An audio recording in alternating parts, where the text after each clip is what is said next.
मैंने शुरुआत की अलहमरा लाहौर आर्ट कौंसल से। एक ड्रामा मैंने मेला किया, मेरे ख्याल से मेरा पांचवा छठा ड्रामा था, वो छोटे छोटे रोल करता था। उसमें मैंने सुहेल अहमद साहब को अपने कंधों पे उठाया है और 103 बहार की हालत में मैंने 15 मिनट धमाल डाली है।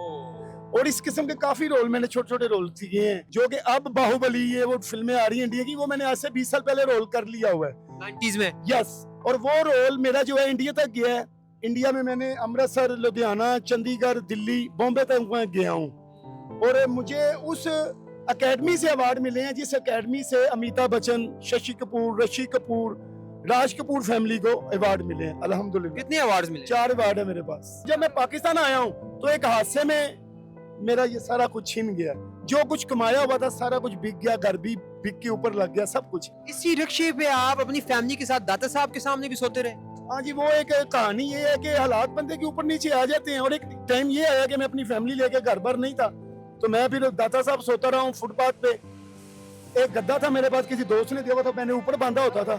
जब दिन चढ़ता था तो जारी बात है, बेटियां बच्चे हैं तो बंदा बहुत बुरा लगता है। तो मैं अजान नमाज होती थी, नमाज पढ़ के फौरी तौर पे उस ऊपर बांध के तो मैं किसी पार्क में निकल जाता था। और दाता साहब ही हम खाते थे। आता रहा है वक्त ये, और मुझे लगता है अल्लाह ताला को पता है कि ये बंदा मैनेज कर सकता है, ये तकलीफें झेल सकता है, इसलिए मेरे ऊपर ये आ रही हैं और मैं मैनेज कर रहा हूँ, शुक्र अल्हम्दुलिल्लाह करके। हेलो पाकिस्तान, आजाद डिजिटल लाहौर से मैं हूं आपके साथ जाहिर महमूद। आज हम आपको मिलवाने जा रहे हैं 90s के बहुत ही मशहूर फिल्म एक्टर जनाब मोहम्मद अली साहब से, जो ना सिर्फ पाकिस्तान में थिएट्रिकल परफॉर्मेंसेज में उन्होंने अपना नाम कमाया, बल्कि इसके अलावा इंडिया में जाके उस कॉलेज ऑफ आर्ट से उन्होंने अवार्ड जीते हैं, जहाँ से अमिताभ बच्चन और कपूर फैमिली को भी अवार्ड मिले। तो वो अपना सर जो है वो फख्र से बुलंद होता हुआ महसूस करते हैं। बॉडी बिल्डिंग के ये उस्ताद हैं, कोच हैं, मगर इनके साथ 2006 में एक ऐसा हादसा पेश आया कि उसके बाद ना ये अपना फिल्म एक्टिंग का जो कैरियर है उसे परस्यू कर सके और ना ही ये वो नाम जो उनका था उसको आगे लेकर चल सके। उसके बाद ये रिक्शा चलाने पर मजबूर हो गए और आज ये अपने घर का जो जरिया रोजगार है वो इनकी रिक्शे की कमाई है। और इसी दौरान इनको ऐसे हालात का भी सामना करना पड़ा कि ये अपनी फैमिली के साथ दादा दरबार के बाहर फुटपाथ पर सोते रहे। आज हम इनसे बात करेंगे और जानेंगे कि जब इन्होंने उरूज का जमाना देखा तो वो कैसा था, कहां कहां तक इनके नाम का डंका बजता था, इनकी फिल्म एक्टिंग के कितने परस्तार थे, और अब जब हादसा हुआ तो वो सारे लोग किधर गए। आइए इनसे बात करके देखते हैं। अस्सलाम वालेकुम जी। वालेकुम अस्सलाम। क्या हाल है जनाब? आपकी दुआएं जनाब, आपकी दुआएं। मैंने जब आपकी स्टोरी सुनी कि आप 90s में इतने मशहूर फिल्म एक्टर थे कि इंडिया में जाके परफॉर्म किया, अवार्ड्स लिए, और फिर हादसा हुआ तो सब कुछ खत्म हो गया, ये क्या हुआ सारा कुछ? पहले तो आप अपनी उरूज की कहानी हमें सुनाएं कि आपने कहाँ का परफॉर्म किया। देखिए जी, जो अल्लाह ताला का लिखा हुआ है ना, उसको कोई बंदा मिटा नहीं सकता। तो मैं शुक्र करने वालों में से हूँ और शुक्र अल्लाह का अदा कर रहा हूँ कि अल्लाह का शुक्र अल्लाह ताला जी साल में भी रखे। और मुझे लगता है अल्लाह ताला को पता है कि ये बंदा मैनेज कर सकता है, ये तकलीफें झेल सकता है, इसलिए मेरे ऊपर ये आ रही हैं और मैं मैनेज कर रहा हूँ, शुक्र अल्हम्दुलिल्लाह करके। लेकिन अल्लाह ताला करम करेगा। अच्छा, आपने एक्टिंग जो कैरियर है अपना कहाँ से स्टार्ट किया? किस जमाने में आप फिल्मों में जो है वो बतौर एक्टर काम किया करते थे? देखें जी, मैंने शुरुआत की अलहमरा लाहौर आर्ट कौंसल से। हसन मुराद साहब के हवाले मुझे किया गया, मेरे घर वालों ने किया है क्योंकि मुझे शौक था। तो हसन मुराद साहब के साथ फिर हसन मुराद साहब ने मुझे छोटे छोटे रोल करवाए हैं अलहमरा हाल में ड्रामों के दौरान।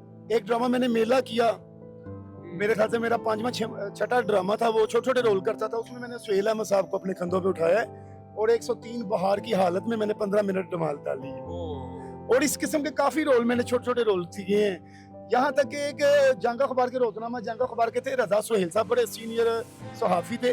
उन्होंने अपने ड्रामे के लिए उनको चाहिए थे जंगली लड़के, मेरे बड़े बड़े बाल होते थे, तो वो लड़के ढूंढने के लिए आया। तो उन्होंने जब उनकी नजर मेरे ऊपर पड़ी है तो उन्होंने मुझे टार्जन कास्ट कर लिया। उनका एक प्ले था टार्जन, जो कि तमासील हाल में चलना था।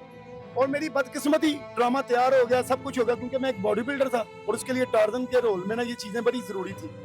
तो मेरी बदकिस्मती कि उनको हार्ट अटैक हुआ तो वो ड्रामा बीच में रह गया। उम्र कितनी है आपकी? उम्र इस वक्त मेरी तकरीबन 60 के पास हूँ मैं। 60 साल में भी इतनी डैशिंग पर्सनैलिटी माशाल्लाह। और ऑटो चलाने वालों का ये हुलिया नहीं होता जो आपने अपनाया हुआ है। वो कहते हैं ना कि वो क्या उसे कहते हैं कि बुलबुल वो मर भी जाए तो वो उसकी लाली नहीं जाती है। नहीं, असल में एक्चुअली बात यह है कि मैं क्वालिफाइड कोच हूँ, मैं एक बॉडी बिल्डर, खुद भी बॉडी बिल्डर रह चुका हूँ और आने वाली नस्ल को भी मैं मनशियात से बचाना चाह रहा हूँ। मेरी एक दिल की ख्वाहिश है कि मेरा अपना जिम होना चाहिए, अच्छा।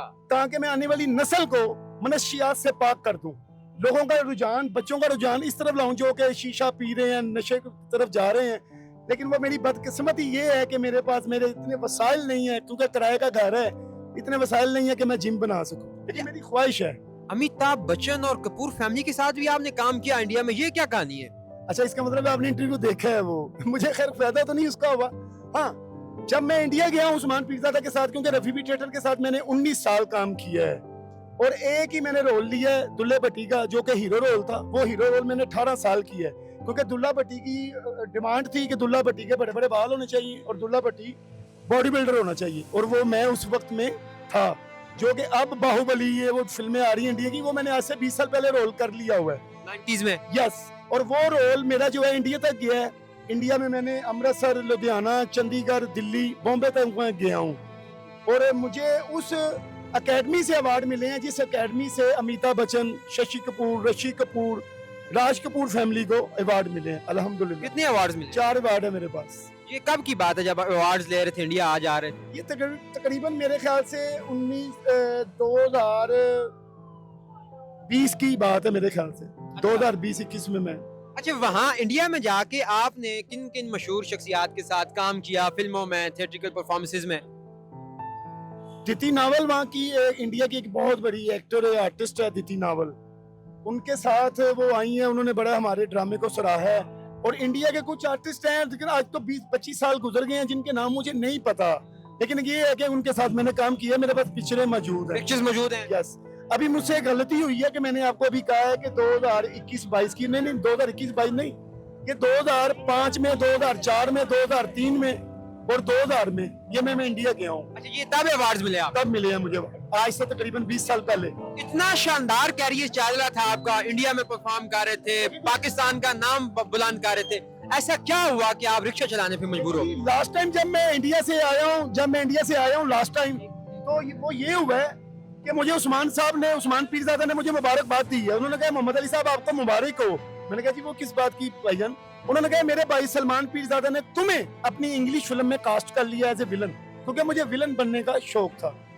तो मैं बहुत खुश हुआ हूँ। जब मैं पाकिस्तान आया हूँ तो एक हादसे में मेरा ये सारा कुछ छीन गया, जो कुछ कमाया हुआ था सारा कुछ बिक गया, घर भी बिक के ऊपर लग गया, सब कुछ। और ये मुझे जो रिक्शा 2015 में, फिर रैम्बो के साथ मेरे काफी अच्छे ताल्लुकात थे, क्योंकि उनके साथ ड्रामों में काम करता रहा हूँ।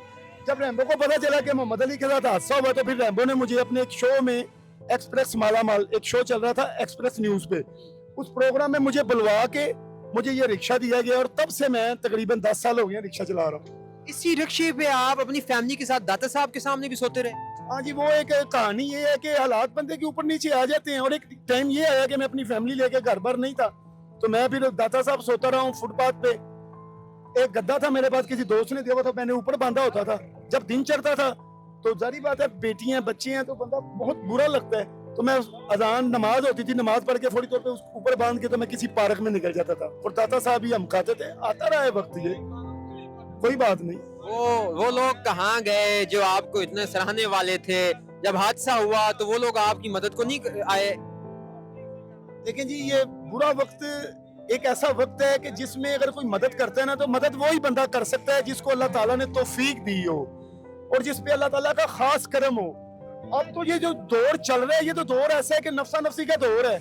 यहाँ तक कि मैं तो नीचे नहीं उतर रहा, रिक्शे वाले जो होते हैं मुझसे सवारी छीन के ले जाते हैं, यानी कि मैंने अंदर बैठ के सवारी से बात करनी होती है, और रिक्शे वाला आएगा पैदल, जी कितने जाना जी, इधर उतरो बाजी। मैं चुप कर जाता हूँ कि अल्लाह की रजा है, क्योंकि जो रिज़्क मेरे नसीब में लिखा है वो मुझे मिलना ही मिलना चाहिए, जैसे मर्जी मिले वो मुझे मिलेगा। और मेरी कोशिश होती है जो मुझे मिलना है वो मुझे हलाल तरीके से मिले, हराम तरीके से ना मिले। हादसे में ऐसा क्या हुआ कि आप सिर्फ रिक्शा ही चलाने पे मजबूर हो गए? कोई और काम भी तो कर सकते थे। बेशक कर सकता था, मेरे पास तो कुछ नहीं था, मेरे पास मैं तो रेडी भी नहीं लगा सकता था। ये तो रैम्बो की मेहरबानी है, इतना बड़ा सुपरस्टार है, उसने टाइम निकाल के मुझे बुलवाया अपने प्रोग्राम में और मुझे रिक्शा दिया, और मैंने भी शुक्र अल्लाह का अदा किया। फिर मैं रिक्शा चलाने पे मजबूर इसलिए हुआ हूँ कि मेरी टांग नहीं काम करती। ये देखें आप, ये रोशनी आगे करें मैं आपको दिखाऊंगी, मैंने ब्रेक लगाई हुई है, ये हाथ से दबा के ब्रेक लगाता हूँ मैं, टांग मेरी साथियों के सारे चलते। यस, बसाकियों के सारे चलता हूँ। शुक्र है अल्लाह का, मैं अल्लाह का ये शुक्र अदा करता हूँ कि पैसे का तो दौर है, अल्लाह का ये बड़ा शुक्र है कि अल्लाह ताला ने अपना इंसाफ बिल्कुल बरकरार रखा है। वो कैसे कि कभी कभार ये होता है कि अमीर लोग जो है ना बड़ा दिखाते हैं कि चल चल तू ये वो, ये बड़ा अल्लाह का शुक्र है कि फट्टा एक है जिसपे हम सब ने नहा के जाना है। यानी कि गली का कोई गलीज से गलीज, गरीब से गरीब बंदा भी मरे तो कहेंगे जा यार मस्जिद जो फटा है उन्हें नवाइए, और अमीर से अमीर भी मरे तो उसी फटे रहे। ये अल्लाह का शुक्र है कि फट्टा एक है। ये अल्लाह का शुक्र है कि कब्रिस्तान एक है। अगर कब्रिस्तान, अगर अमीरों के कब्रिस्तान अलहदा होते तो ये तो गरीबों को वहां पे दफनानी ना देते, कहते नहीं भाई नहीं ये कब्रिस्तान तो मीरा था गरीबों ने पास लेके जाओ। ये अल्लाह का शुक्र है कि अल्लाह ताला ने कब्रिस्तान एक रखा है। पाकिस्तान में आपने सुहेल साहब का जिक्र किया, आपने उनको कंधे पे उठाया, किन किन मशहूर अदाकारों फनकारों के साथ आपने पाकिस्तान में काम किया? आज ही रंगीला साहब के साथ किया है, अलबेला साहब के साथ किया है, इस्माइल तारा साहब के साथ किया है, जुल्करनैन हैदर साहब के साथ किया है, आबद कश्मीरी साहब के साथ काम किया है, अशरफ राई साहब के साथ काम किया है, नसीम विकी के साथ काम किया है, नासिर चनियोटी के साथ काम किया है। काफी रिकॉर्ड पे मौजूद है वो चीजें? हाँ जी मेरे पास पिक्चरें मौजूद हैं सर, मैं आपको पिक्चरें भी दिखाता हूँ। आप माशाल्लाह अवार्ड्स दे के आ रहे थे, इतना अच्छा परफॉर्म कर रहे थे, आपकी तस्वीरें मैंने पुरानी देखी हैं, शानदार बॉडी आपने बनाई हुई है। तो जब ये सानहा हुआ, गवर्नमेंट ने, अलहमरा आर्ट्स काउंसिल ने, इन अदाकारों फनकारों ने कुछ सपोर्ट नहीं की? देखें जी मेरे पास इतनी शक्कत नहीं थी, इतना मेरे पास वो पावर नहीं थी, क्योंकि मैं तो घर में गिर गया हुआ था। जिस बंदे का अंदर से गुर्दा निकल जाए, पित्ता निकल जाए, आधा जिगर कट जाए, रीढ़ की हड्डी का मोरा टूट जाए, टांगों के पट्टे कट जाए, नसों के पट्टे कट जाए, जिस बंदे ने लेट के गंदगी करनी है, लेट के खाना, वो किससे राब्ता करे, क्या करे? जिसका घर बार बिक जाए, सब कुछ बिक जाए जो कमाया हुआ था मैंने, तो वो क्या करे? अब किराए के घर पे रहते हैं? अब भी किराए के घर पे रह रहा हूँ, शुक्र अल्हम्दुलिल्लाह। लेकिन आप माशाल्लाह अभी भी हौसले आपके जवान दिखते हैं, चेहरे के नैनो नक्श जो हैं वो वैसे ही जैसे कोई शानदार एक्टर जो है ना वो कोई विलन या हीरो का किरदार अदा करने जा रहा है। अब ये देखें कि सुबह का मैं धक्के खा रहा हूँ, सिर्फ 1-2 सवारियां उतारी हैं मैंने। मेरा एक टारगेट होता है कि मैंने इतने पैसे कमा के घर जाना है, तो मेरे अभी तो वो टारगेट पूरा ही नहीं हुआ, लेकिन अल्हम्दुलिल्लाह मैं हिम्मत के साथ खड़ा हूँ। मुझे पता है मेरे अल्लाह ने भेजना ही भेजना है। कितने बच्चे हैं आप? मेरे 6 बच्चे हैं, 3 बेटे 3 बेटियां, बेटियां बड़ी हैं, बेटे छोटे हैं। कहाँ रहते हैं? मैं कोट अब्दुल मालिक मेरी इस वक्त मौजूदा, हालांकि मैं लाहौर का रहने वाला हूँ, लाहौर का रहायशी हूँ, लेकिन हालात की हवाएं मुझे कोट अब्दुल मालिक शेखुपुरा रोड पे ले आई हुई है। देखिए आप माशाल्लाह, एक तो आपकी ड्रेसिंग बड़ी दबंग है, एक आपके चेहरे पे मुस्कुराहट ऐसी है कि देख के खुशी होती है। निकलूं अब ये देखें, मेरी ख्वाहिश ये थी कि मैं अपनी आने वाली जनरेशन को नशों से पाक करूं। जितने भी बच्चे जो जवान हो रहे हैं, जो आजकल शीशा पी रहे हैं, नशा कर रहे हैं, मैं इनको इन चीजों से बचाऊं, अपने मुल्क को, पाकिस्तान को मनशियात से पाक करूं। क्योंकि अगर मेरे जैसा बूढ़ा बंदा, मेरी 60 साल के पास उम्र है, ये मेरी बॉडी देखें जरा, माशाल्लाह माशाल्लाह, ये मेरी बॉडी, ये मैंने अपने आप को फिट किया हुआ है। और मैं चाहता हूँ ठंड नहीं लग रही? पाकिस्तान का नो, मैं चाहता हूँ कि पाकिस्तान का हर बच्चा अपने तौर पे फौजी बन जाए, ताकि जब हमारी जरूरत बॉर्डरों में पड़े तो हम अपने आप को बम बांध के पेश हो जाए, जैसे 1965 में हुआ था। मैं असल में ये चाहता हूँ कि मेरी ऐसी हेल्प हो, मुझे कोई ऐसा सहारा मिले कि मैं अपनी जिम बनाऊं, और जिम बना के जो मेरे इलाके के लोग हैं, जो बच्चे हैं, जो मनशियात के पीछे चले हुए हैं, मैं उनको ट्रेन करूं और अपने मुल्क पाकिस्तान को मनशियात से पाक करूं। बहुत शुक्रिया मोहम्मद अली साहब। मेरे ख्याल में जितना जज्बा हुब्बुल वतनी आपके अंदर है, एक नारा होना चाहिए, पाकिस्तान जिंदाबाद। नाज़रीन, आपने देखा मोहम्मद अली साहब की कहानी को सुना, किस तरह उन्होंने सारी जिंदगी जद्दोजहद के साथ गुजारी, कहाँ एक फिल्म एक्टिंग का कैरियर, वो भी इंडिया में जाके अवार्ड हासिल करना उन इदारों से जहाँ से अमिताभ बच्चन और कपूर फैमिली के लोग अवार्ड हासिल करना अपने लिए एजाज समझते थे। और अब ये हाल है कि ये रिक्शा चलाने पे मजबूर है, ये अपने इतने बड़े अज़ाइम के बावजूद कुछ करने के काबिल नहीं है। मुझे उम्मीद है कि आपको ये वीडियो पसंद आई होगी। इसके साथ ही मुझे दीजिए इजाजत, देखते रहिए आजाद डिजिटल। खुदा हाफिज।